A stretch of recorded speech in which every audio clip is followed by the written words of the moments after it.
खरं तर हा पूर ओसरतोय, मात्र शेतकऱ्यांची परिस्थिती फार काही चांगली नाहीये, कारण याच पुराच्या पाण्यानं उभी असणारी पिकं आडवी केलेली आहेत आणि याच सगळ्या पिकांना नवसंजीवनी देण्यासाठी किंवा हे सगळं जे झोपलेलं पीक आहे ते पुन्हा नव्याने उभं करण्यासाठी नेमकं काय करायला हवं, कृषी तज्ज्ञांनी नेमकं काय म्हटलंय बघूयात. बऱ्यापैकी आता पूर्व सरत चाललेला आहे सर्वच राज्यामध्ये. तर पूर्व सरल्यानंतर तर शेतामध्ये बऱ्याचदा पाणी साठतं, तर ते पाण्याचं साठलेलं पाणी काढून दिलं पाहिजे.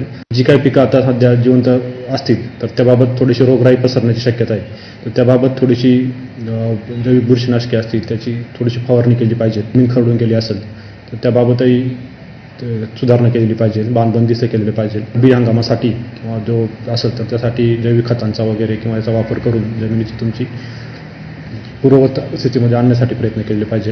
पिकं बरेचसे पाण्यात आहेत. ज्या ठिकाणी खूप फ्लो जास्त आहे, पाण्याचा फ्लो जास्त आहे, त्या ठिकाणी माती सकट पिकंही वाहून गेलेली आहेत. काही पिकांना वाचवता येतील त्या पद्धतीने आपल्याला काळजी घेता येईल.